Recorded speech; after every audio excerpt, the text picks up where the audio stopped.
Hello friend, welcome to our channel continue study. Friend, BPSC तैयारी 3 और तैयारी 4 के लिए जो आपका 6 to 8 प्लेटफॉर्म का सेट आया है, 6 to 8 का जो सेट आया है, इसका आज हम लोग सेट नंबर 10 देखने वाले हैं। आज हम लोग सेट नंबर 10 का हिस्ट्री का अति महत्वपूर्ण 40 प्रश्न को देखेंगे जो इस सेट में दिया हुआ है। इससे पहले हम लोगों ने 1 से 9 तक के सेट को अपने इस चैनल पर कंप्लीट पढ़ लिया है। तो आपने हमारा पिछला वीडियो नहीं देखा है तो आप हमारे चैनल के प्लेलिस्ट में जाकर देख सकते हैं, वहाँ आपको 1 से 9 तक का वीडियो मिल जाएगा।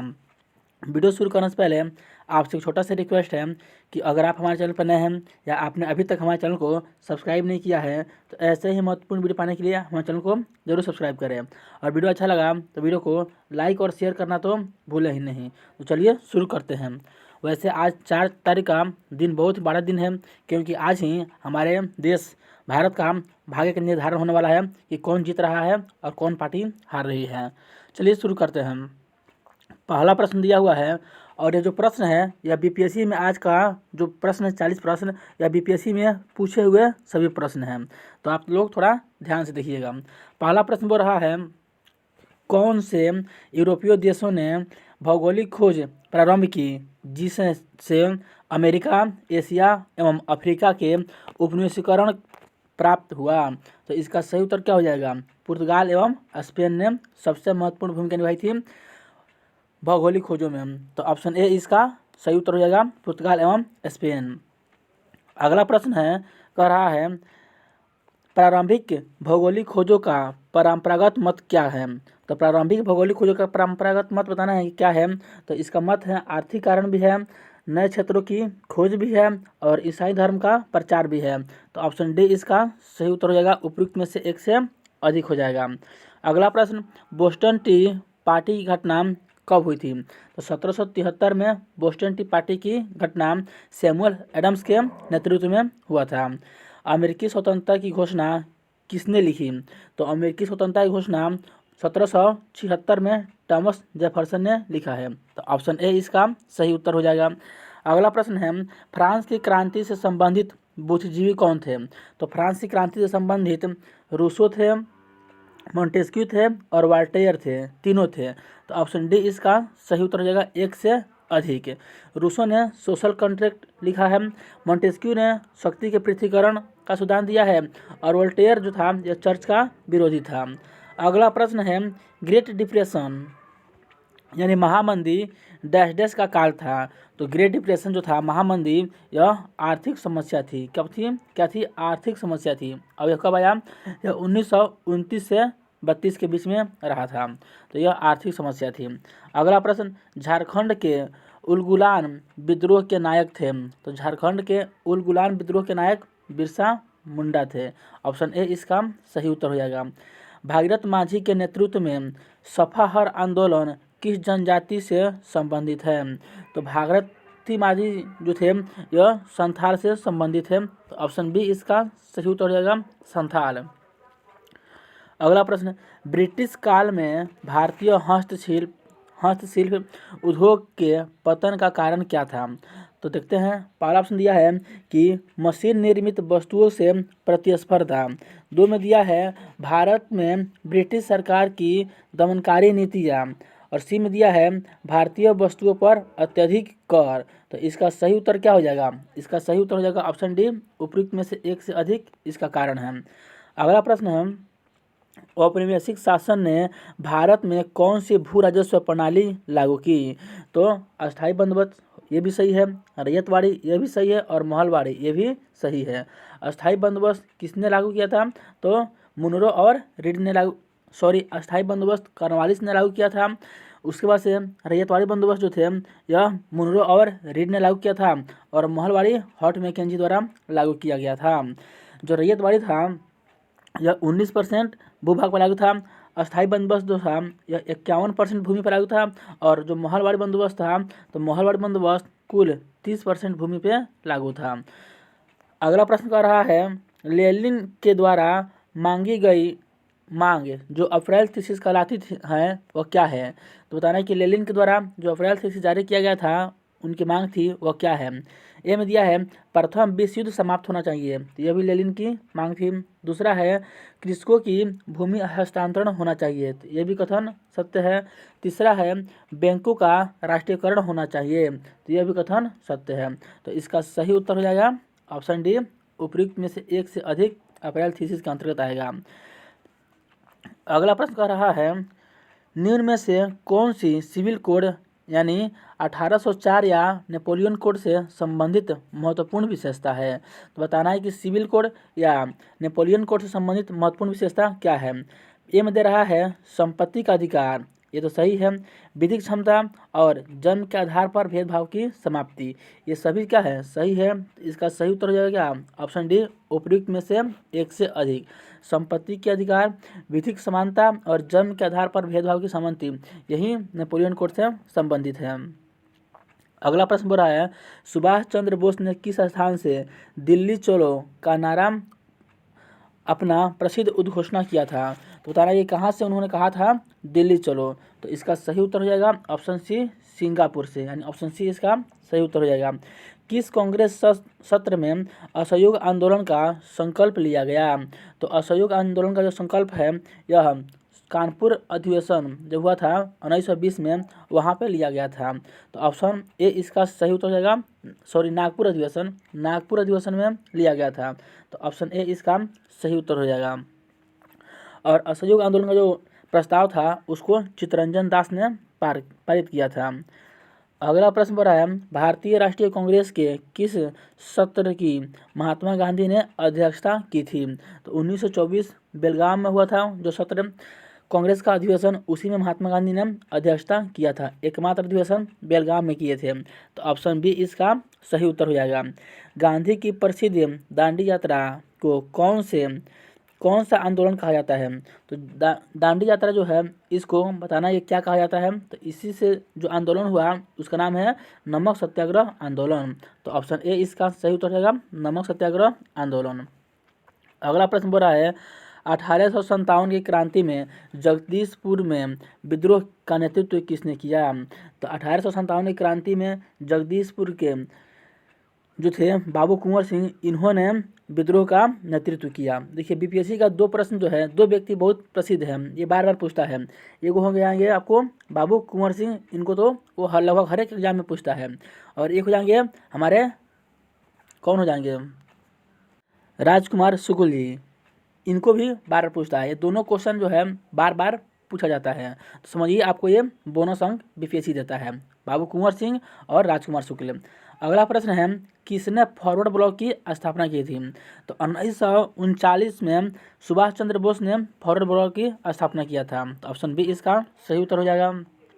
किसने वाक्यांश स्वराज हमारा जन्मसिद्ध अधिकार है की रचना की। तो यह जो वाक्यांश है यह बाल गंगाधर तिलक का है। बाल गंगाधर तिलक ने 1916 में जो लखनऊ में कांग्रेस का अधिवेशन हुआ था वहीं पे इन्होंने कहा था कि स्वराज मेरा जन्मसिद्ध अधिकार है। अगला प्रश्न है किसने अवध किसान सभा की स्थापना की। तो अवध किसान सभा की स्थापना बाबा रामचंद्र दास ने किया था। तो ऑप्शन ए इसका सही उत्तर हो जाएगा। आनंद मठ की रचना किसने की थी। तो आनंद मठ की रचना बंकिम चंद्र चट्टोपाध्याय द्वारा किया गया है। तो इसका सही उत्तर क्या हो जाएगा, ऑप्शन सी बंकिम चंद्र चट्टोपाध्याय। अगला प्रश्न है भारतीय उपमहाद्वीप के उत्तर पश्चिम क्षेत्र में सविनय अवज्ञा आंदोलन का नायक कौन था। तो भारतीय उपमहाद्वीप के उत्तर पश्चिम क्षेत्र में सविनय अवज्ञा आंदोलन के जो महानायक थे उनका नाम हो जाएगा अब्दुल गफ्फार खान, यानी ऑप्शन सी इसका सही उत्तर हो जाएगा, अब्दुल गफ्फार खान। इन्होंने लाल कुर्ती नामक संगठन का स्थापना किया था। अगला प्रश्न है कौन सा स्थान खाजा नामक मिष्ठान के लिए प्रसिद्ध है। तो क्या हो जाएगा, सिलाव प्रसिद्ध है खाजा के लिए। तो ऑप्शन ए इसका सही उत्तर हो जाएगा। आप सुने भी होंगे सिलाव खाजा, तो सिलाव इसका सही उत्तर हो जाएगा। भागलपुर क्षेत्र प्रसिद्ध है। तो भागलपुर का जो क्षेत्र है वह कॉटन एवं सिल्क उद्योग के लिए प्रसिद्ध है। तो ऑप्शन ए इसका सही उत्तर हो जाएगा। अगला प्रश्न है निम्न में से कौन सा युग्म सही है। तो आपको सही युग्म चूज करना है। तो लीची जो है ये कहाँ पे होता है, मुजफ्फरपुर में, सही है। केला वैशाली और नौगछिया में होता है। मखाना मधुबनी में होता है। तो सभी सही है। तो इसका सही उत्तर हो जाएगा ऑप्शन डी, उपयुक्त में से एक से अधिक सत्य है। कहाँ पर सर्वप्रथम छपाई तकनीक का विकास हुआ? तो सर्वप्रथम छपाई तकनीक का जो विकास है वह चीन में हुआ था। तो ऑप्शन ए इसका सही उत्तर हो जाएगा चीन। 1917 में कलकत्ता में प्रथम भारतीय जूट मिल की स्थापना किसने की थी?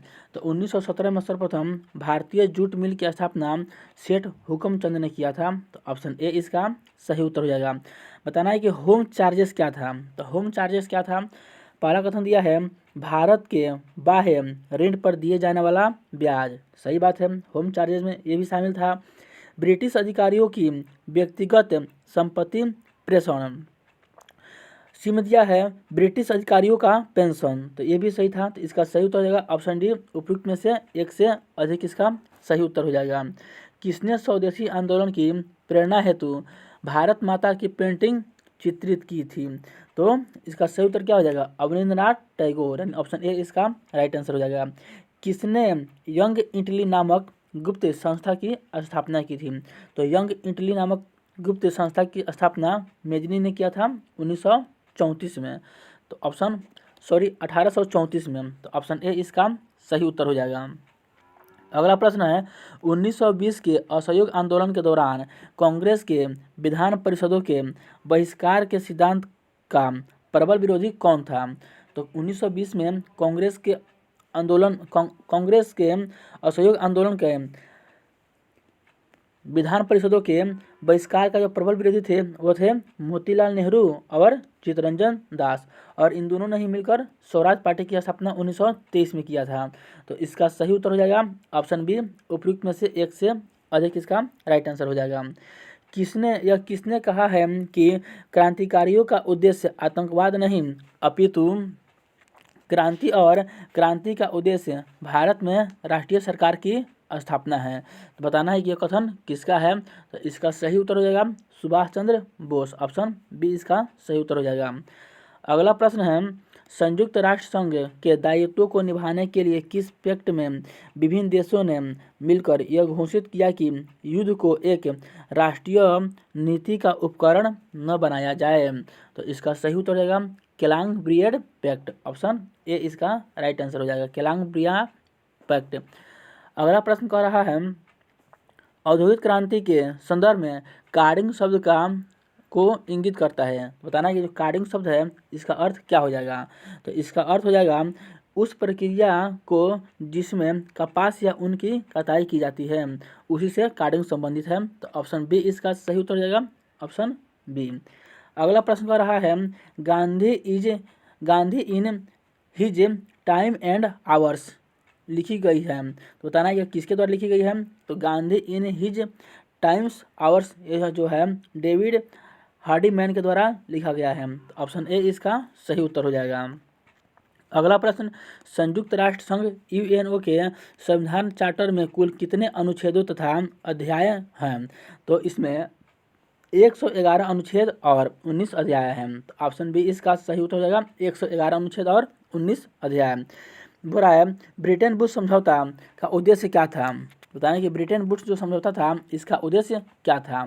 तो इसका जो उद्देश्य है वो हो जाएगा ए में दिया हुआ है आपको औद्योगिक विश्व में आर्थिक स्थिरता एवं पूर्ण रोजगार। तो यह कथन सही है।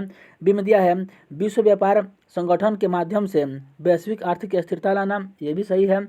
और सी में दिया है द्वितीय विश्व युद्ध से उपजी आर्थिक मंदी को कम करना, ये भी सही है। तो इसका सही उत्तर हो जाएगा ऑप्शन डी, उपयुक्त में से एक से अधिक कथन जो है क्या वह सत्य है। चीनी लोक गणराज्य की स्थापना किस वर्ष हुई थी? तो चीनी लोक गणराज्य की स्थापना 1911 में हुई थी। तो इसका सही उत्तर हो जाएगा ऑप्शन ई, उपयुक्त में से कोई नहीं। अगला प्रश्न औद्योगिक क्रांति के उत्थान के लिए किस कारक ने सहायक की भूमिका निभाई थी? तो बताना है कि औद्योगिक क्रांति के उत्थान के लिए इसमें से किस कारक ने सहायक भूमिका निभाई थी? तो ए में दिया है कृषि क्रांति, तो ये भी सही है। बी में दिया है पूंजी एवं नई प्रौद्योगिकी, और सी में दिया है व्यापार प्रतिबंधों की समाप्ति। तो इसका सही उत्तर जाएगा ऑप्शन डी, उपयुक्त में से एक से अधिक है। और अंतिम प्रश्न आज के सेशन का है इनमें से कौन अंतर्राष्ट्रीय न्यायालय में प्रथम भारतीय न्यायाधीश था? तो B N Rau, option B इसका सही उत्तर हो जाएगा। तो फ्रेंड यही आपका आज का सेट नंबर 10 का आपका हिस्ट्री का अति महत्वपूर्ण 40 प्रश्न था। ये वीडियो आपको कैसा लगा कमेंट करके जरूर बताइएगा।